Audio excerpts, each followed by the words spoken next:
Bonjour tout le monde. Bienvenue à ce séminaire du CIQSS. Sans plus tarder, je vais laisser la parole à notre invitée d'aujourd'hui, qui est Marie-Hélène Legault, économiste et chargée de cours à l'UQAM. Elle va nous parler de l'impact de l'introduction de la prestation nationale d'emploi sur les revenus et la consommation des femmes monoparentales. Une étude réalisée à partir des données de l'enquête sur les dépenses des ménages de Statistique Canada. Les données sont disponibles dans les différents laboratoires du CICS. Donc, à toi la parole. Merci. Alors, bonjour à vous à McGill, Laval, Sherbrooke et Montréal. Et si vous voyez la présentation, c'est ce qui est le plus important. Alors, on va y aller. Alors, ce que j'ai fait, c'est une recherche dans le cadre de mon mémoire de maîtrise, et c'était l'impact sur l'introduction de la prestation nationale pour enfants. Donc, c'était de voir, quand il y a eu cette prestation-là, quel impact ça a eu, autant sur les revenus, donc c'était sur le travail des femmes monoparentales, que sur la consommation. Bon, excusez. Alors, je vous fais un peu... C'est moi qui s'adapte à ma présentation. Alors, voici un peu le plan de la présentation. Je vais vous faire en gros le contexte historique, dans quel cadre a eu la prestation nationale pour enfants. Ensuite, une courte revue de la littérature, modèle théorique sur le marché du travail, l'efficacité, les contextes concernant les programmes pour les travailleurs à faible revenu. On va regarder aussi certains programmes qui ont eu un impact. Ensuite, le modèle économétrique que j'ai utilisé pour faire cette recherche-là, les données, les résultats et la conclusion. Alors, au départ, le contexte historique. Juste pour souligner que depuis la fin de la Deuxième Guerre mondiale, il y a eu plusieurs pays ont mis sur pied des programmes de soutien de revenus.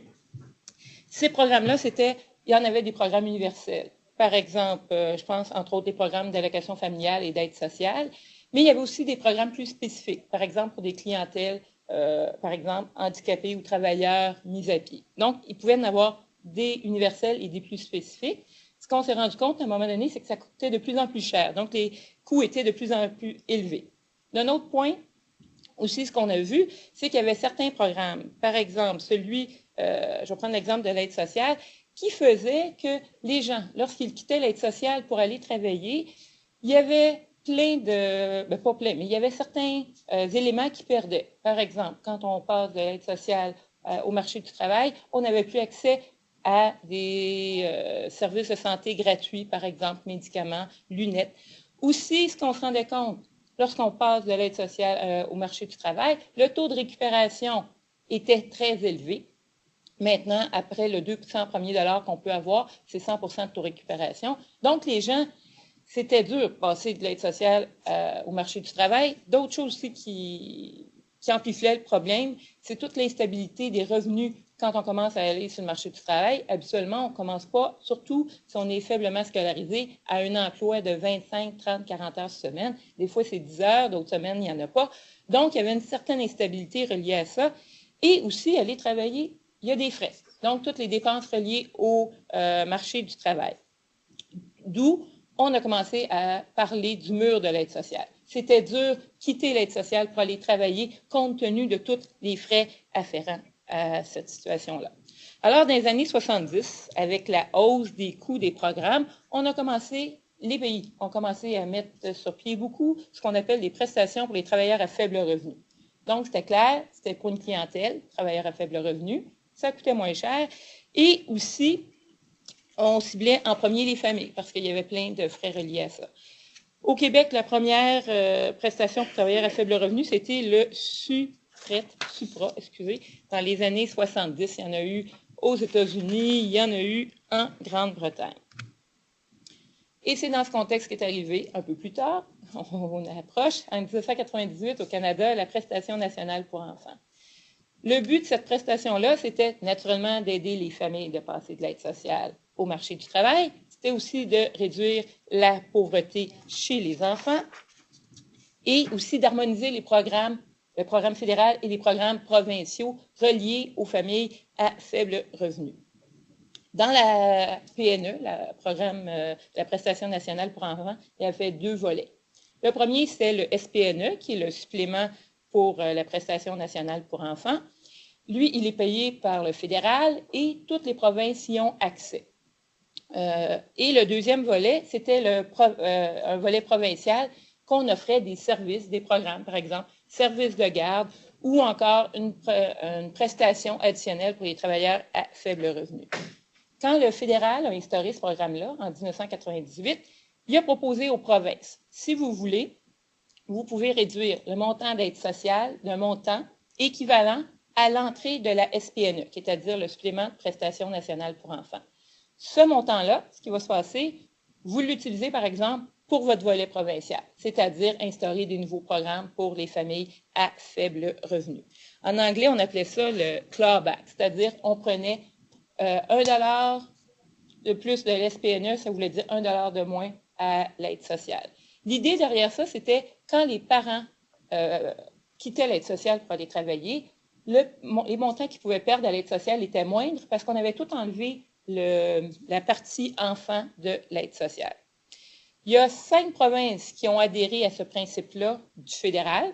On va les appeler les provinces intégrationnistes, un peu drôle comme terme parce que souvent, bon, on l'a employé à d'autres termes, mais pour la recherche, juste ici, on va l'employer aux provinces qui ont adhéré au principe du fédéral. Il y en avait 5, donc, c'était l'île du Prince-Édouard, la Nouvelle-Écosse, l'Ontario, le Manitoba et l'Alberta. On va aller tranquillement le temps qu'on retrouve les choses. Donc, c'est nos 5 provinces intégrationnistes. Le Québec n'adhérait pas à la PNE, mais avait dit on est pour ces principes-là. Et il faut comprendre que derrière ça, il y avait toute la question de diminuer effectivement le mur de l'aide sociale, que ce soit une meilleure transition entre l'aide sociale et le marché du travail. Il faut dire qu'au Québec, avant 1998, donc en 1997, on avait fait une réforme et de l'aide sociale et des allocations unifiées aux enfants. Et c'était dans le même principe. Ça voulait dire toute personne sur l'aide sociale au Québec, tout adulte avait les mêmes montants. On se disait les allocations unifiées et le SPNE, le supplément de prestation nationale pour enfants, vont combler tous les besoins des enfants. Donc, l'idée avait déjà germé au Québec en 1997 et aussi en Saskatchewan et en Colombie-Britannique qui avaient fait des réformes similaires. Et ces 2 provinces-là, tout comme le Québec, n'avaient pas adhéré au programme de la PNE. Ça va jusque-là? Vous n'avez rien perdu? Bon, alors je continue. Donc, aussi, ce qu'on s'est rendu compte, qu'il y avait, et ça c'est dans des recherches, pas juste au Canada, en en Grande-Bretagne, aux États-Unis, dans d'autres pays en Europe, les groupes qui répondent le mieux à ce type de programme-là, donc d'aide pour les gens à faible revenu qui veulent quitter l'aide sociale et retourner sur le marché du travail, c'est souvent les femmes monoparentales. Pourquoi? En gros, parce qu'il y a un revenu dans le ménage et ce revenu-là, il faut qu'il compte, quand on retourne sur le marché du travail, tous les dépenses, c'est-à-dire autant les frais de garde, les nouveaux frais de transport, etc. Donc, c'est souvent un groupe que c'est difficile de retourner sur le marché du travail compte tenu du temps disponible, compte tenu des coûts. Alors, quand est arrivé le nouveau programme de la PNE, 2 chercheurs canadiens, Milligan et Stable, ont évalué l'impact justement du SPNE, du supplément de la prestation nationale pour enfants, sur justement les provinces intégrationnistes, pour voir c'était quoi l'effet sur ces femmes monoparentales. Et ils ont trouvé comme résultat que 19 à 27 de la baisse de femmes monoparentales prestataires de l'aide sociale était un effet direct du SPNE. C'est intéressant comme papier, mais nous, quand on l'a vu à l'UQAM, on se disait, ces familles-là recevaient en moyenne 83 $ de plus par mois. On sait qu'il y a des coûts reliés au fait d'aller travailler. On trouvait que c'était élevé comme résultat compte tenu des coûts, compte tenu aussi qu'au Québec, il y avait eu d'autres réformes et dans d'autres provinces, il y avait eu d'autres réformes. Parce qu'on disait 80 $ de plus par mois, c'est moins que ce que ça coûte envoyer un enfant en service de garde. Alors, c'est pour ça qu'on a voulu, et c'est là la question de cette recherche, qui sont-elles? Est-ce que c'est plausible? Alors, c'était ça le but de la recherche, aller mieux comprendre qui avait le plus, qui avait profité de cette spécificité-là dans le programme, c'est-à-dire de l'effet clawback, l'effet de diminuer les prestations d'aide sociale du montant équivalent de la SPNE. Alors, maintenant qu'on voit un peu plus le contexte, on va regarder la revue de la littérature. Il y a deux éléments qu'on a regardés. Comme mon présentateur Frank, je me souviens plus de son nom de famille, le dit, j'ai utilisé l'EDM, qui est l'enquête sur les dépenses des ménages. Donc, il y avait deux choses qui nous intéressaient, et c'est ça qu'on va voir avec la revue de la littérature. Un, entre autres, sur le marché du travail, qu'est-ce qu'il y en est, et aussi sur les dépenses, parce que ce qui est intéressant, c'est de voir, souvent, on a certains résultats par rapport au marché du travail, mais on se dit, c'est pas évident de trouver vraiment, d'avoir un bon portrait de la clientèle, et les dépenses peuvent nous révéler certains faits intéressants. C'était pour ça, entre autres, qu'on utilisait l'enquête sur les dépenses du ménage. Donc, dans la revue de la littérature, je vais vous parler et du marché du travail et des dépenses de consommation. Alors, pour le marché du travail en premier, en gros, quand les gens travaillent, il y a deux façons qu'on pourrait voir des décisions qui sont prises face au marché du travail. Pour certains travailleurs, c'est plus ce qu'on appelle la marge intensive. La marge intensive, ça veut dire quoi? C'est que la personne décide entre un nombre d'heures. Par exemple, est-ce que je vais aller travailler 10 heures, 11 heures, 2 heures? C'est ce qu'on appelle une marge. On décide de façon infinitésimale. Et quand on regarde certains programmes, entre autres, les programmes de soutien de revenus, ils sont faits un peu pour cette clientèle-là.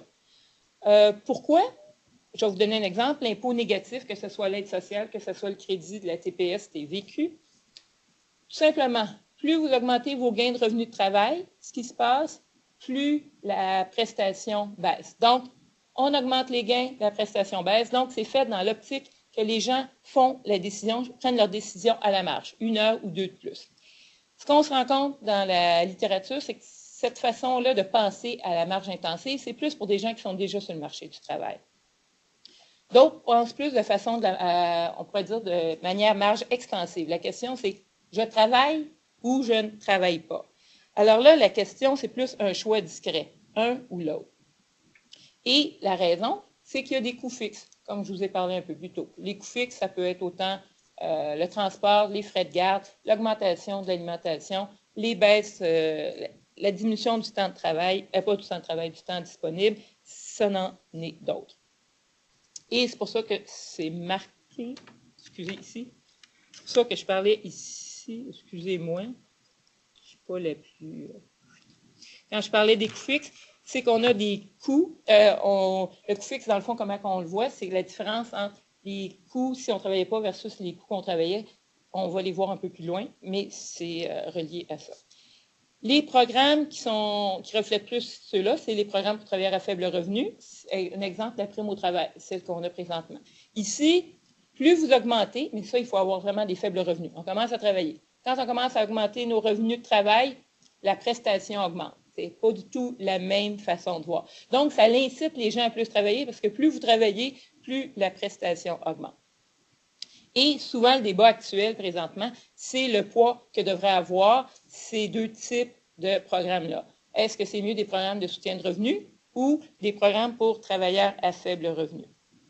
En gros, je vous dirais que la PNE, la Prestation nationale pour enfants, du fait qu'on soustrayait d'un montant équivalent à l'aide sociale, le montant de la SPNE suit davantage la voie des prestations pour travailleurs à faible revenu. Point de vue graphique. Alors, juste pour vous donner une idée, je suis en économie, alors il fallait au moins qu'il y ait un petit modèle graphique avec une courbe d'utilité. Je vais vous la présenter.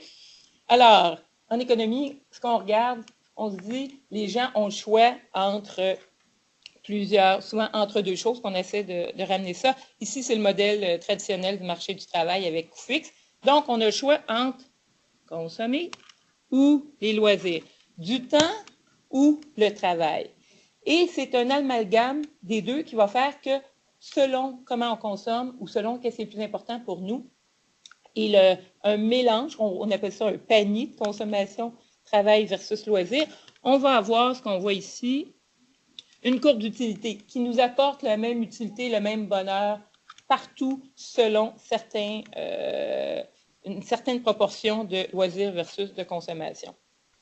Alors, l'idée ici, l'idée dans ce modèle-là avec les coûts fixes, c'est qu'au départ, quand on est, par exemple, à l'aide sociale, on a une dotation. Au départ, c'est Y. Compte tenu de cette dotation-là, quand on commence à travailler, on perd de revenus, c'est le N. Et en même temps, il y a une perte de temps reliée, entre autres, au transport. Donc, pour retrouver la même utilité, et c'est ça que ce graphique-là nous montre, il faut travailler, parce que là, vu qu'on est sur une courbe de loisirs, de H à ici, pour retrouver la même utilité, c'est-à-dire que si on n'était pas si on était, par exemple, qu'on ne travaillait pas, qu'on avait juste comme revenu la dotation Y. D'où ce graphique-là démontre qu'on ne fait pas juste travailler 1 heure de plus ou 1 heure de moins. Quand on commence quand on décide d'aller travailler, c'est plusieurs heures qu'il faut qu'on travaille au minimum juste pour retrouver la même utilité. Et, excusez, la droite C, c'est la droite la contrainte budgétaire, c'est-à-dire que c'est les mêmes, c'est le revenu qui change et donc la consommation qui change selon le montant de revenus travaillés. Ce graphique-là vous montre un peu les deux types de programmes, parce que c'est souvent, quand je vous disais, c'était un poids entre les deux, lequel qu'on recherche le plus, est-ce que c'est des programmes pour les travailleurs à faible revenu versus les soutiens, les programmes, les PSR, comme j'appelais. Donc, quand je vous disais tout à l'heure qu'un programme comme la prime au travail, au début, ici, on a les revenus. Excusez, regardez, il manque une belle petite ligne, je vais vous la mettre tout de suite. Et on a à la verticale le crédit, la prestation. Donc, pour ici, c'est ce qui est un PTFR. Ce qu'on voit, c'est qu'il faut un minimum de revenus. Et c'est le seuil. Comme pour la prime au travail, c'est le minimum, je pense, pour une famille, c'est 3 600 $ par année. Rendu à ce seuil-là, là, vous commencez à avoir une prime. Donc, plus vous travaillez, plus les gains augmentent. C'est ça qu'on voit ici. Et l'idée, ce qui est important, c'est d'avoir un plateau assez large. Une des raisons qu'ils se sont rendus compte, quand le plateau est mince, ça donne peu de chance aux gens d'augmenter leur revenu de salaire, leur taux horaire, sinon le taux de récupération arrive tout de suite. Et l'idée derrière ça, c'est que quand le taux de récupération augmente, ça veut dire au net pour les jeunes, en réalité, leur salaire horaire augmente. Par exemple, présentement, le salaire minimum est à 8,50, mais pour ces gens-là, quand accès à des primes au travail, ça veut dire que ton salaire horaire n'est plus de 8,50, mais 8,75. Si tu travailles un peu plus, il est rendu à 9. Un peu plus, il est rendu à 9,5. Tout simplement parce qu'il y a un taux de crédit qui fait que la prestation augmente. Juste pour parler un peu historiquement, avant la prime au travail, il y avait le programme à part au Québec. Ce programme-là, il était conçu un peu comme la prime au travail, donc il y avait un crédit d'impôt, donc une augmentation. Après ça, on avait un plateau. Et ce qu'ils se sont rendus compte, le plateau était tellement petit que ça incitait juste les gens à travailler à temps partiel. Parce que plus ils travaillaient, s'ils voulaient devenir à temps plein, ils commençaient à revenir ce qu'on appelle dans le taux de récupération, ici. Donc, dans ce temps-là, le salaire horaire redescend. Si vous étiez à 9,5, eh bien là, avec votre taux de récupération, vous retombez à 9, à 8,5. Donc, c'est moins un incitatif pour travailler. D'où, dans la plupart de la littérature, ils disent que c'est important que le plateau soit assez large pour inciter justement les gens à travailler même à temps plein, pas juste à temps partiel. Et l'autre chose qu'il ne faut pas oublier, c'est toute la question si les salaires augmentent, le taux horaire va aussi leur permettre de pouvoir encore avoir un salaire décent. Donc, c'est le but des programmes pour travailleurs à faible revenu, qui était notre petite pyramide tronquée en blanc. En jaune, ici, c'est les prestations habituelles des prestations pour soutien de revenus, c'est-à-dire au départ, vous avez tout le temps le montant maximum, et à un moment donné, si vous travaillez trop, là, ça baisse. Donc, plus on travaille à un moment donné, et il y a un taux de récupération. Concernant l'efficacité, on peut regarder ça, ça peut aussi se mesurer concernant les taux d'emploi sur ces programmes-là. Ce qu'on s'est rendu compte, c'est que les clientèles visées par ces programmes étaient très efficaces auprès justement des clientèles peu qualifiées, peu scolarisées. Pourquoi? Parce qu'ils sont au salaire minimum. Quand on est au salaire minimum, c'est clair que ça prend plus de temps pour justement couvrir tous les coûts fixes reliés au fait d'aller travailler.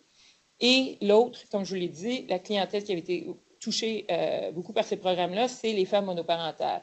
Aux États-Unis, c'est comme ça. En Grande-Bretagne, c'est comme ça. En Europe, où il y a ces types de programmes-là, c'est comme ça. Tout simplement parce qu'ils ont des coûts fixes élevés pour un seul salaire, par rapport à une femme seule ou par rapport à un couple avec enfants. Juste pour vous montrer comment c'est important, il y a eu un projet pilote. En anglais, c'est le SSP, ça voulait dire Self-Sufficient Project. En français, on appelle ça le projet d'autosuffisance. En 1993, ce projet-là a été fait en Colombie-Britannique et au Nouveau-Brunswick. Et on offrait à des femmes qui étaient femmes monoparentales, qui étaient sur l'aide sociale depuis au moins 12 mois, 1 000 $ par mois, si elles trouvaient un emploi et qu'elles travaillaient. 1 000 $ par mois, c'est différent de notre SPNE qui offre en moyenne 1 000 $ par année. Ce qu'on a vu, c'est que les taux d'emploi de ces femmes-là ont doublé. Mais c'était un projet pilote qui a duré quelques années. Et quand le projet pilote a terminé, au bout de à peu près 1 an, les taux d'emploi et du groupe traitement et du groupe contrôle sont revenus les mêmes. Donc, quand on voit des projets de même, c'est là qu'on se disait, on trouvait ça gros, le 83 $ compte tenu de d'autres projets qui étaient plus élevés les montants et que ça avait eu un impact quand même non négligeable. Autre point qui est important, c'est la question de l'environnement. Est-ce pour voir si c'est efficace ces programmes-là, c'est de regarder est-ce qu'il y a des programmes de soutien de revenus existants. Par exemple, aux États-Unis, il n'y en a pas. Ils ont tous mis, on pourrait dire, leurs œufs dans le même panier. C'est le Earned Income Tax Credit, le EITC. Et c'est sûr qu'il fonctionne, il n'y a rien d'autre. Okay? Par exemple, les programmes pour de dernier recours, c'est maximum 5 ans. Mais vous allez regarder, en Finlande, ils ont essayé d'en implanter des programmes pour travailleurs à faible revenu. Ça ne marche pas. La raison, entre autres, c'est que la différence de revenus entre les plus hauts revenus et les plus faibles revenus est plutôt mince. Donc, c'est important de voir c'est quoi les autres programmes qui existent. Autre raison qu'il faut regarder, c'est le marché du travail. On s'est rendu compte, mais c'est clair, le marché du travail, c'est un marché en économie, on dit imparfait, c'est-à-dire qu'il y a du chômage involontaire. Et dans ce sens-là aussi, les programmes pour travailleurs à faible revenu, ça coûte moins cher à mettre sur pied, c'est moins élevé comme coût, donc c'est aussi moins d'impôts à prélever. Alors, c'est sûr que c'est plus facile dans ce temps-là de les implanter et aussi de créer certains emplois. Donc, ça, c'était un facteur qui était important. Mais dans d'autres contextes, ça n'amenait rien de plus parce que le problème, ce n'était pas sur le fait que les gens ne voulaient pas aller travailler ou qu'il y avait trop de coûts, parce que souvent, les gens veulent aller travailler, mais compte tenu des coûts, comme tout le monde, ils vont agir de façon rationnelle, où ça me coûte le moins cher, où je peux arriver. Compte tenu de ça, les gens ne pouvaient pas travailler. On se rendait compte que le problème, c'est du côté du travail, la demande de travail insuffisante. Donc, il y avait beaucoup de chômage, spécialement pour des gens peu qualifiés, donc au salaire minimum. Parce que, je le redis, c'est des programmes qui fonctionnent le plus pour les gens qui sont au salaire minimum, parce que c'est là que ça prend un minimum d'heures plus grand pour justement tout couvrir les coûts reliés au marché, à insérer le marché du travail.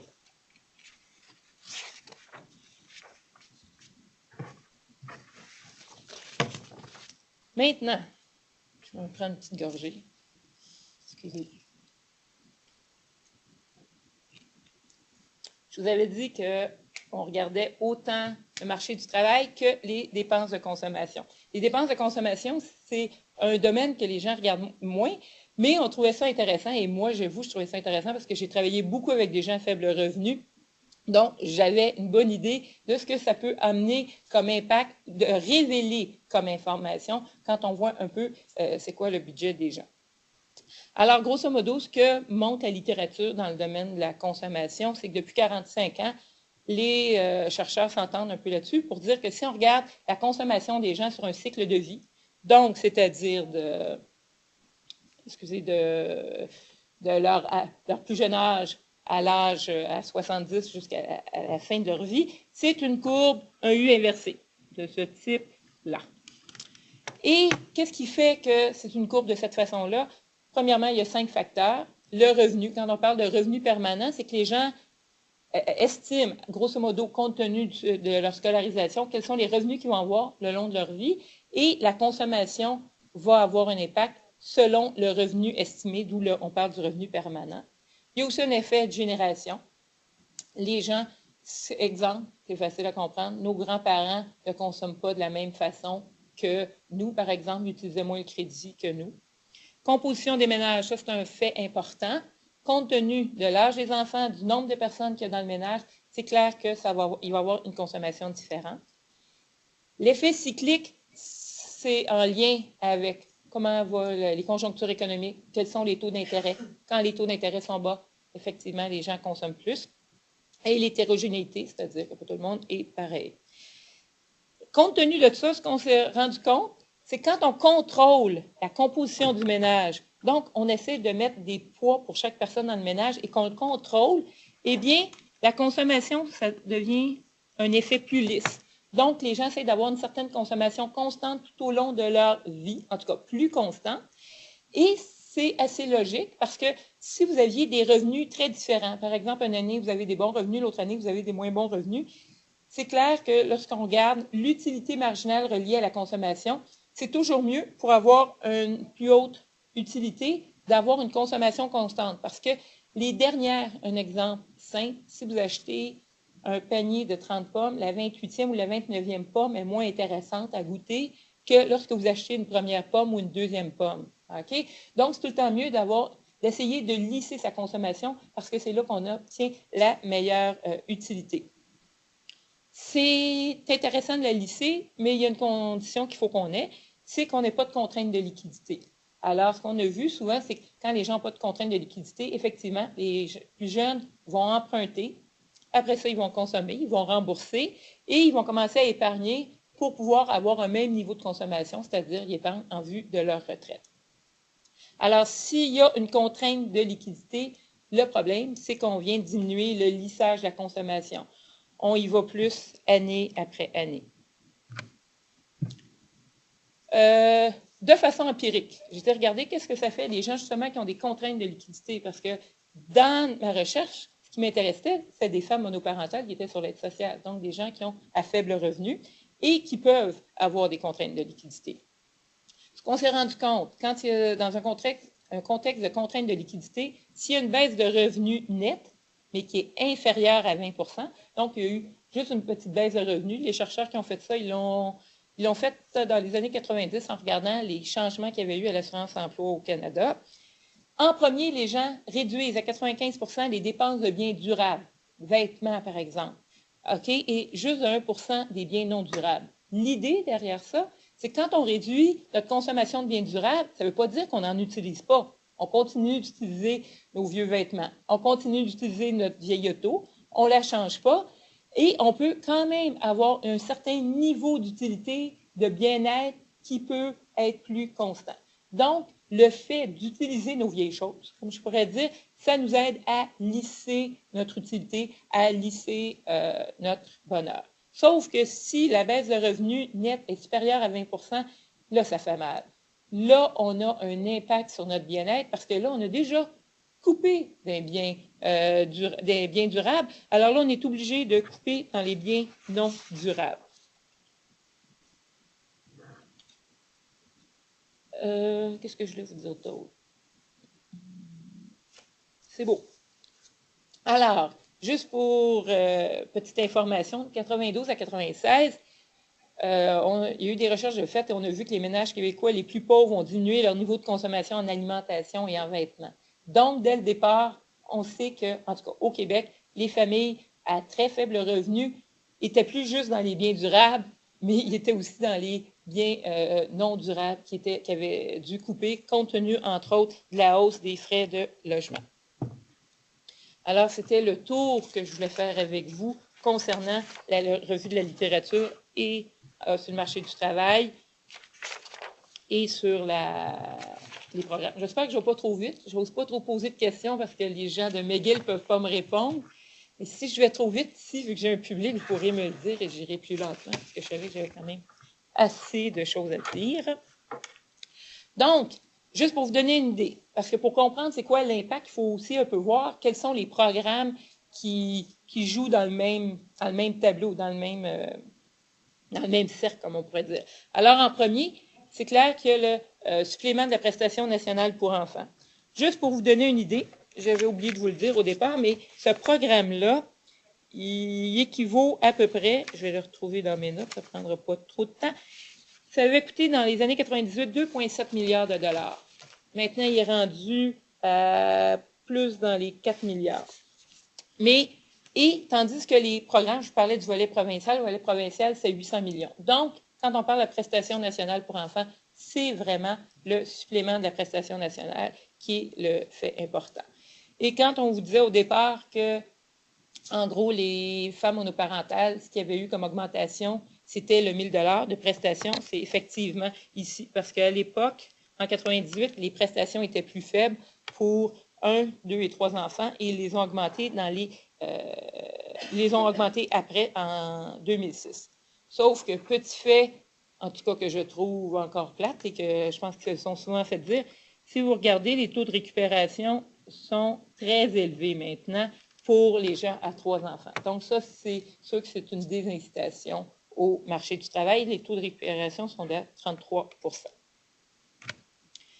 Donc, il y a les programmes de supplément de prestation nationale pour enfants. Les autres programmes pour travailleurs à faible revenu, c'est entre autres au Québec, en Saskatchewan. Les provinces qui avaient décidé, non, on n'entre pas dans le programme de clawback, le programme d'intégration du gouvernement fédéral. Alors, eux, à l'époque, il y avait des prestations importantes. C'était le programme à part et la Saskatchewan Employment Supplement. Et ce qui est important de voir, c'est que le seuil de réduction était à un niveau plus faible. Donc, comme je vous disais, quand le seuil de réduction est à un revenu plus faible, c'est clair que ça incite plus les gens à travailler à mi-temps, mais pas à temps plein. Ensuite de ça, les autres prestations moins généreuses dans ce type de programme-là venaient du Nouveau-Brunswick, de l'Ontario, de l'Alberta et de la Colombie-Britannique.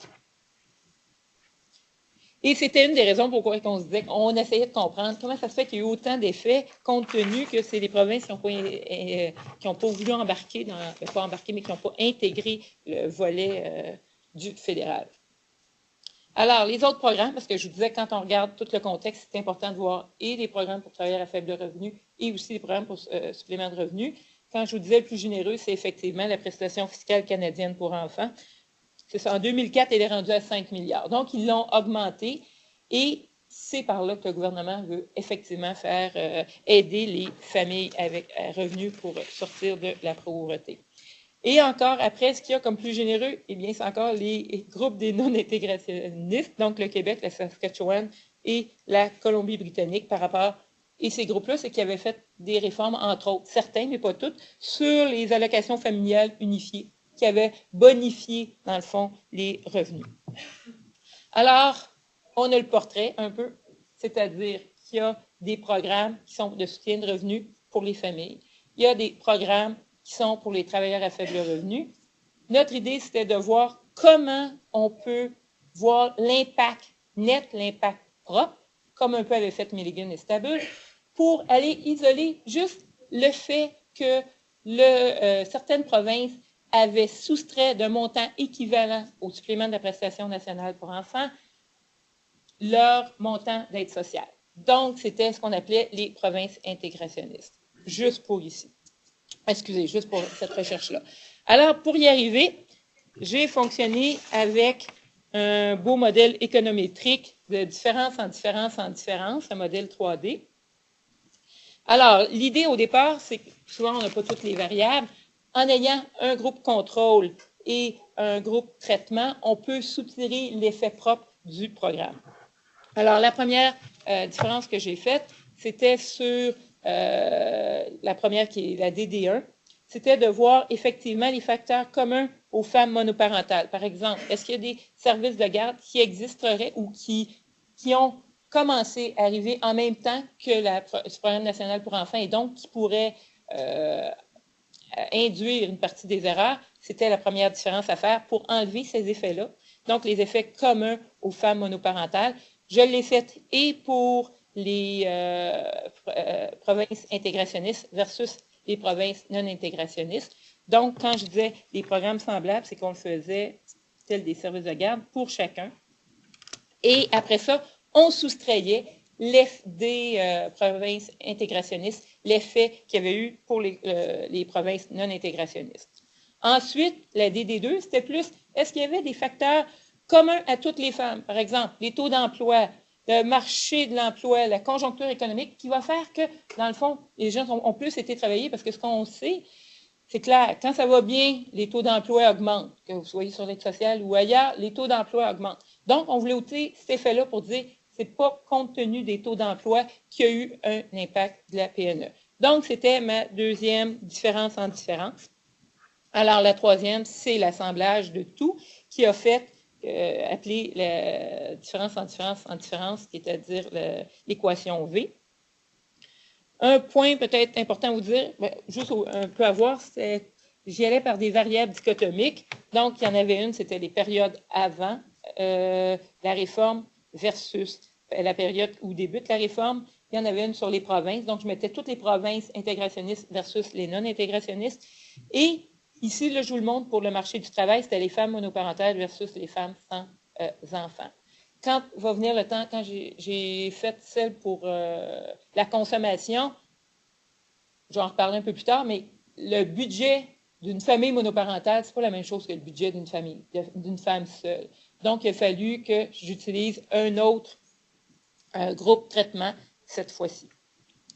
Je vais vous en reparler plus loin.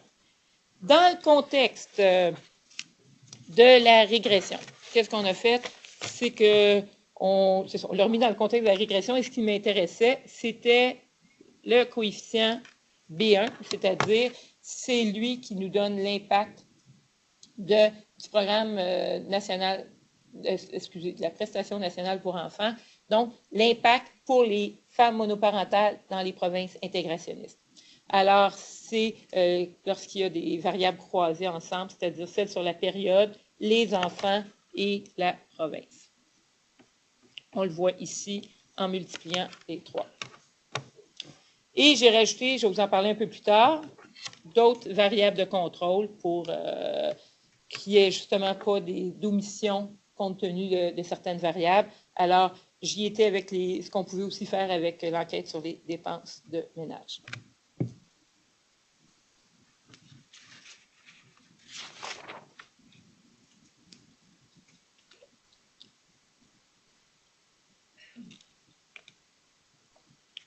Maintenant,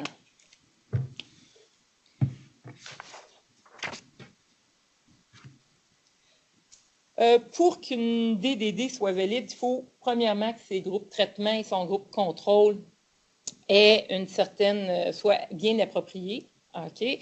Alors, compte tenu, excusez, c'est que j'entends des fois d'autres sons, je pense que ça vient des écouteurs. OK. Alors,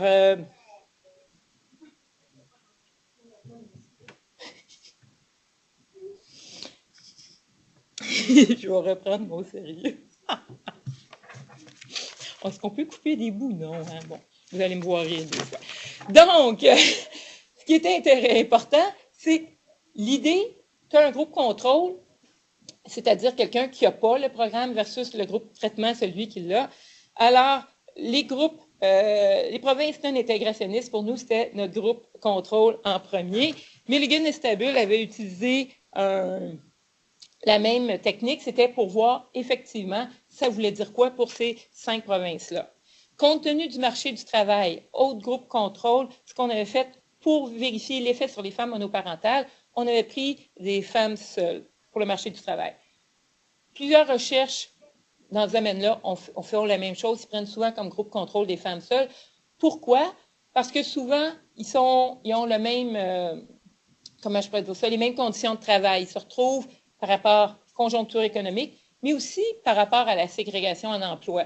C'est pas la même chose prendre un homme, par exemple, par rapport à une femme dans le marché de l'emploi. On sait qu'il y a des emplois typiquement plus féminins par rapport à d'autres plus pour les hommes. Donc, c'est important de prendre un groupe contrôle qui avait un certain lien. Pour la consommation, On a essayé, mais effectivement, la consommation femme monoparentale, au début, on avait essayé femme monoparentale ayant un enfant versus femme seule. C'est clair, et certaines recherches l'avaient démontré. Ils n'ont pas les mêmes, le même budget, ils n'ont pas les mêmes dépenses. Par exemple, les loisirs, c'est pas les mêmes choses. Restaurants, c'est pas les mêmes choses. Il y avait plein de dépenses qui étaient différentes. Alors, ce qu'on a fait, c'est on a pris femme monoparentale ayant 2 enfants comme groupe de traitement versus le groupe contrôle femme monoparentale ayant un enfant.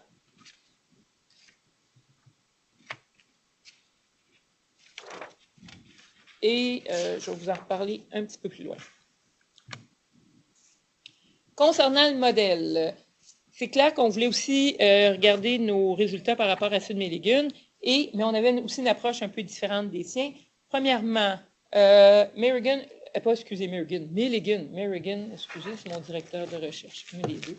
Alors, c'est Milligan. Il utilisait l'enquête sur le DTR, donc c'est sur l'enquête dynamique sur le travail et les revenus.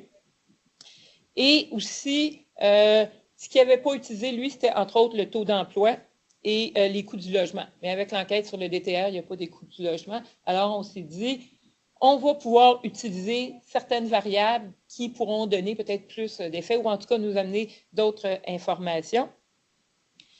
Et on trouvait ça important, le coût du logement, parce que c'est une des raisons qu'on voyait depuis 20 ans, les dépenses des gens à plus faible revenu ont baissé en alimentation et dans d'autres secteurs, compte tenu des coûts du logement augmentés.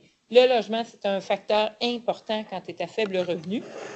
Souvent, c'est 30, 40 et dans certains cas, 50 de tes revenus qui vont à ça. Donc, on le trouvait important. Alors, dans notre modèle, en premier, on utilise l'enquête sur les dépenses des ménages. C'est une enquête transversale. On a utilisé des années 97 à 2000. Et on a ajouté certaines variables, entre autres, celle sur le taux d'emploi. Celle-là, on la trouvait importante pour justement toute la question de conjoncture économique qui pouvait être différente d'une province à l'autre. On a aussi ajouté ménages consacrant plus de 30 des dépenses au logement. Parce que 30 c'est clair ce que ça l'amène. Ça veut dire que le budget est difficile. Ça veut dire que tout est, comment je pourrais vous dire ça? Qu'il n'y a à peu près pas de place pour les dépenses pour les biens durables, c'est juste le nécessaire. Le logement, l'épicerie, un petit peu de vêtements, puis on s'arrête là. Donc, ça démontre un degré de pauvreté quand on est rendu à des taux élevés comme ça. L'âge des enfants, une des variables que malheureusement, on n'avait pas accès à ce temps, mais maintenant, il est là sur l'ADM, si jamais vous l'utilisez, c'était le taux de scolarité. Et c'est clair que le taux de scolarité a un impact sur les revenus. D'autres enquêtes dans le monde avaient pris des enquêtes sur dépenses de ménage et qui avaient eu le même problème que nous, qui n'avaient pas de taux de scolarité et qui avaient pris d'autres variables pour essayer de capter cet effet-là. Et entre autres, c'était le mode d'occupation. Est-ce qu'on est propriétaire ou locataire? Ça démontre déjà un peu la question sur les revenus. Et le fait d'habiter en ville, dans une ville de plus de 100 000 habitants. C'est une des raisons pourquoi on avait été chercher ces variables-là. De plus, on a voulu aller voir est-ce que ça a un effet quand on inclut le Québec versus si on n'inclut pas le Québec. Donc ça, c'était une autre variable qu'on a ajoutée, c'est-à-dire des fois les provinces non intégrationnistes étaient sans le Québec et des fois étaient avec le Québec. Parce qu'on se disait, compte tenu qu'on a qui a été mis sur pied en 96-17 à peu près, les services de garde à tarif réduit, ça a un impact sur le taux d'emploi. Ça a même augmenté le taux d'emploi des femmes de 5 à 10 points de pourcentage. Donc, on trouvait ça important de voir si on enlève l'effet du Québec, qu'est-ce que ça va faire sur les résultats. De plus, dans l'enquête sur les dépenses de ménage, on n'a pas accès de façon indépendante aux revenus d'aide sociale, aux autres revenus de paiement de transfert. C'est juste une variable globale. Alors, il a fallu qu'on analyse nos résultats en tenant compte de cette variable-là.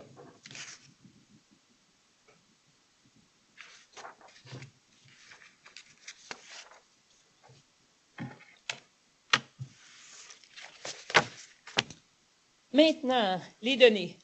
J'ai voulu vous mettre les données un peu pour que vous ayez un portrait au départ, ça voulait dire quoi pour les femmes seules qu'on a eues, les femmes monoparentales avec un enfant et les femmes monoparentales avec 2 enfants.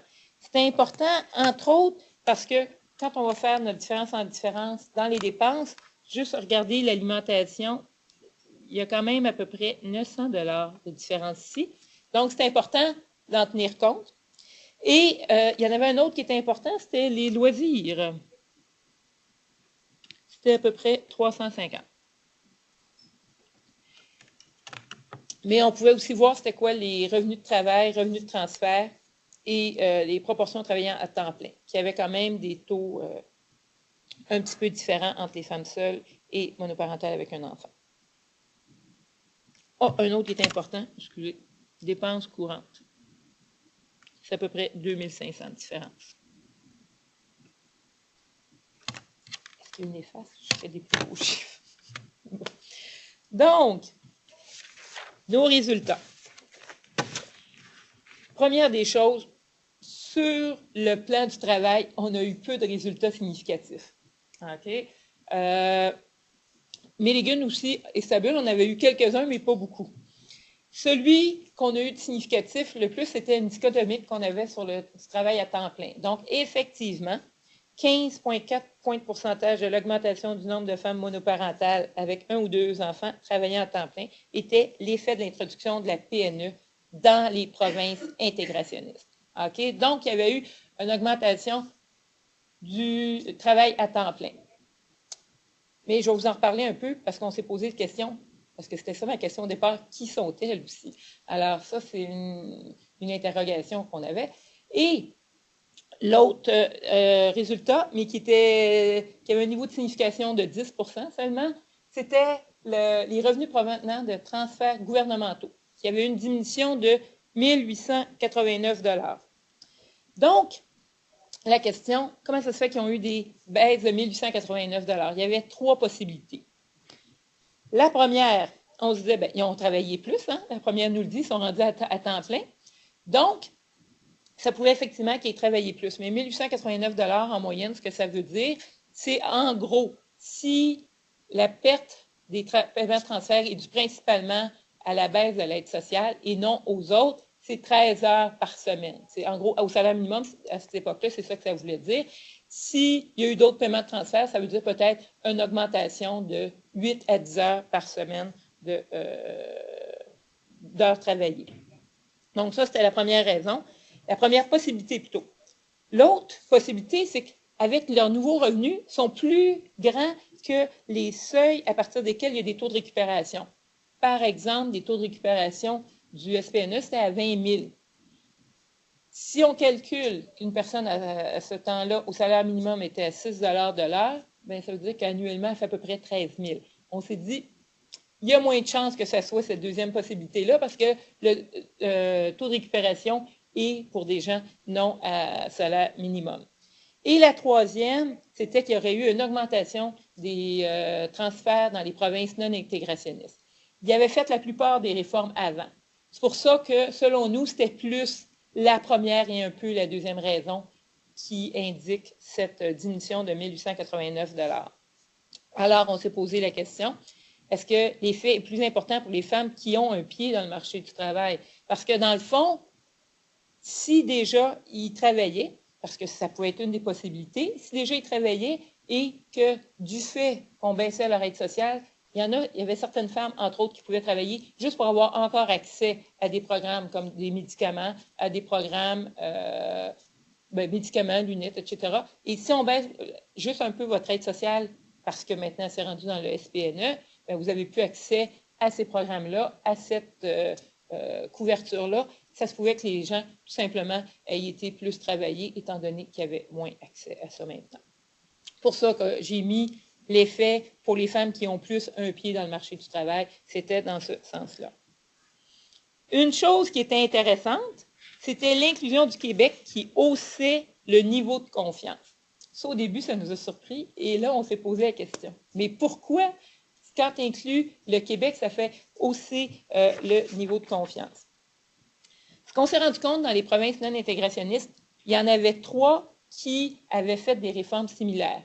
Saskatchewan, Québec et la Colombie-Britannique. Mais le Québec, en plus, avait mis sur pied les services de garde à 5 et 7 $. Donc, on se disait, et il y en avait 2, Nouveau-Brunswick, Terre-Neuve, qui n'avaient rien fait. Donc, le fait d'intégrer le Québec, ça pouvait comme contrebalancer d'autres provinces qui avaient fait moins de programmes. Et de cette façon-là, ce que ça voulait faire, ça mettait des valeurs que je pourrais vous dire plus concentrées. Donc, c'est plus facile dans ce temps-là, quand on fait une différence, d'avoir des valeurs significatives parce que les valeurs sont moins diffuses, les écarts sont moins grands. Parce qu'on voyait que les écarts étaient vraiment plus petits quand on incluait le Québec. Maintenant, les résultats pour les dépenses de consommation.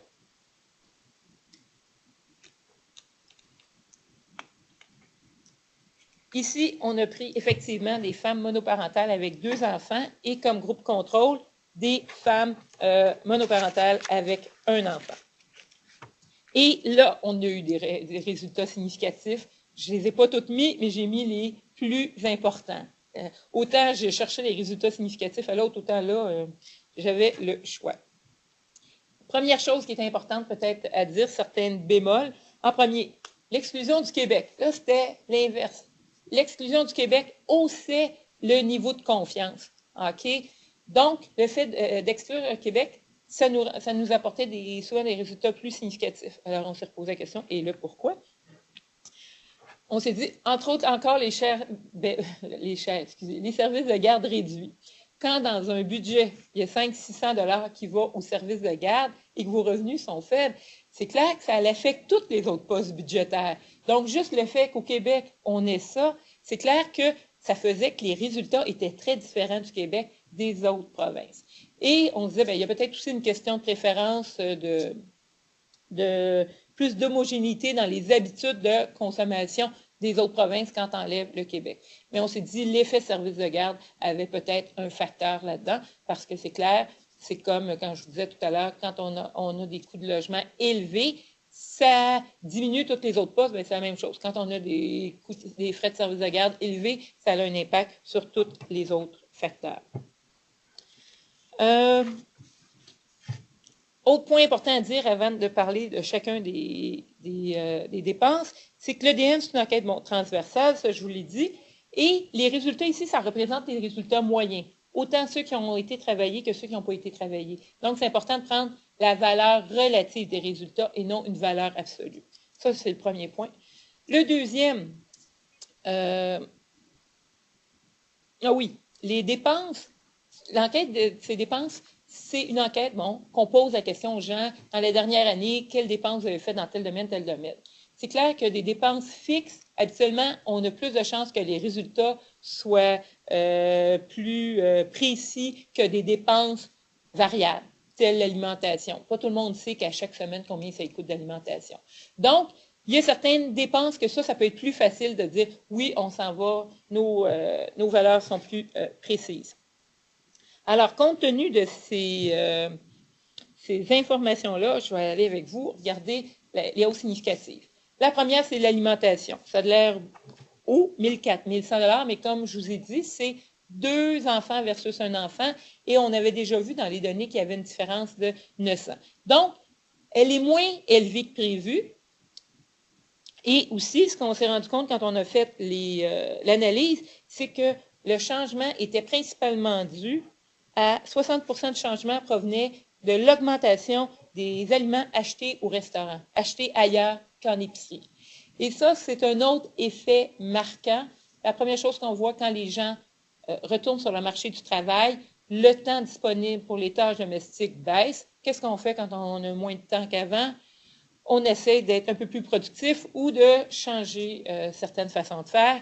Et l'alimentation, c'est le premier facteur qui joue, c'est-à-dire c'est à la baisse du temps accordé à faire les repas. Donc, on achète de plus en plus des aliments préparés. Donc, ça avait un certain sens avec, effectivement, il y en a qui sont retournés sur le marché du travail.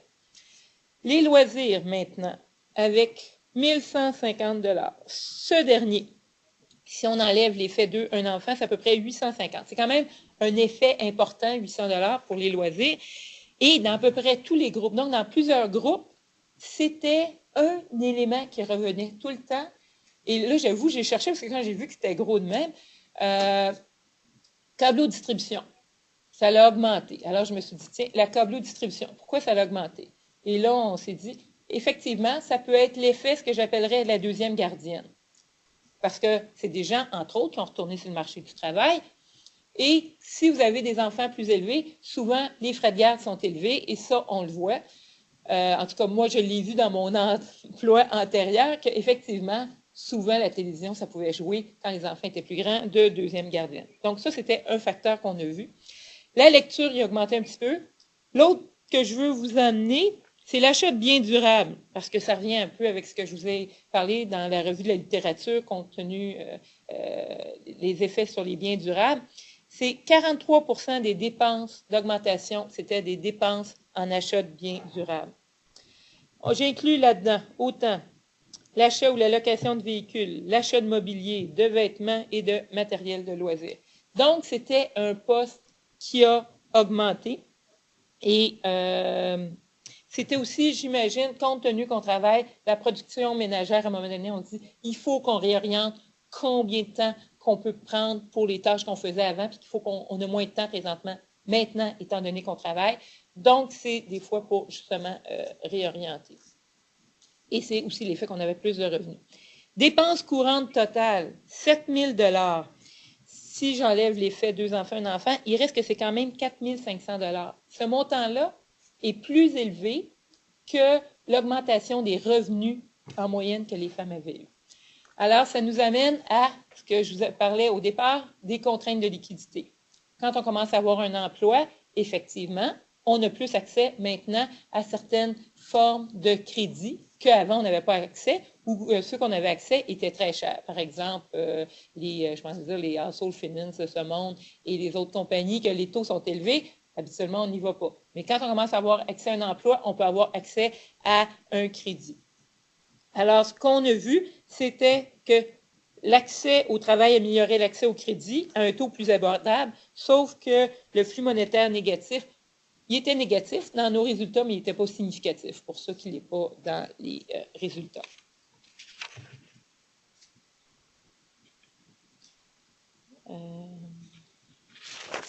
C'est beau. Concernant les frais de garde, on n'en avait pas de significatif. Alors, on s'est dit, c'est peut-être qu'effectivement, il y en a qui ont eu des frais de garde, d'autres que c'était des femmes plus âgées ou que leurs enfants étaient plus âgés qui ont troqué les frais de garde pour le cadre. Mais on n'en a pas eu. Et aussi, je vous ai dit qu'un des volets importants, c'était le supplément de la prestation nationale pour enfants, mais l'autre volet, c'était les volets provinciaux.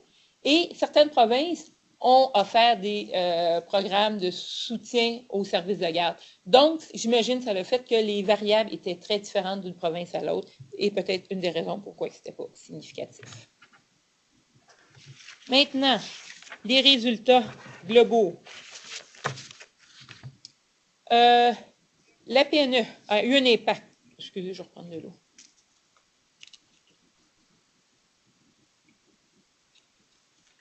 Sous l'angle des biens durables et non durables, ce qu'on se rend compte, c'était des familles ayant des revenus leur permettant de subvenir essentiellement à leurs dépenses courantes. Donc, dans le passé, il n'y avait pas eu à baisser les dépenses courantes. Parce que tout de suite, quand ils ont commencé à avoir des revenus, ce n'est pas sur des dépenses non durables, mais c'était en premier sur des biens durables. Il faut dire que quand on regarde la littérature dans le domaine des dépenses de consommation, le pic des dépenses, c'est souvent vers les 35 ans à peu près pour les gens à faible revenu. Alors, si c'était des gens que ça faisait un bout de temps qui n'avaient justement pas pu acheter de biens durables parce qu'ils étaient tout le temps au minimum, bien là, ils en ont comme profité pour justement acheter plus de biens durables qu'avant. Donc, ce n'était pas non plus des gens qui étaient très pauvres. Ce n'était pas quand on parle de familles à très faible revenu, ça n'a pas touché la classe de ceux qui avaient eu à baisser leurs dépenses courantes. Si on le regarde sous l'angle du travail, plus de travailleuses à temps plein, et ce qu'on suppose, mais ça, on ne peut pas l'affirmer, c'était sûrement celles qui recevaient un peu d'aide sociale et qui étaient sur le marché du travail. Donc, ça, peut-être dans leur cas, a eu un impact plus sur la marche intensive, comme je parlais au début, peut-être sur les femmes plus âgées. Ça, c'est une possibilité, mais ça, on ne peut pas le dire compte tenu quand on regardait par rapport à d'autres, aux informations, ces dépenses de consommation. Conclusion. J'avais peur de prendre trop de temps, alors j'ai fait une petite conclusion, alors vous aurez plus de temps pour me poser des questions. Ce que ça nous a permis de pouvoir faire une étude en regardant et le marché du travail avec les dépenses de consommation, c'est que, compte tenu que le marché du travail, on avait peu de résultats significatifs, mais ça arrive quand même assez souvent, la connaissance de la variation des dépenses de consommation, ça nous a aidé à dresser un portrait. Donc, ça a pu nous révéler et nous dire, bien, ça va à peu près dans telle tendance. C'est ce type de personnes-là qui auraient plus profité, par exemple, du programme intégrationniste, pas intégrationniste, le programme des provinces intégrationnistes avec la PNE. Donc, la consommation, ce qui est intéressant, c'est que ça nous reflétait une situation que, dans le fond, les chiffres sur le marché du travail, on avait plus de misère à la situer ou à l'encadrer. Alors, je finirai avec ça. Et s'il y a des questions, on va passer à la... Je pensais prendre 1h15 à peu près pour laisser du monde aux questions, alors j'ai pris à peu près ça.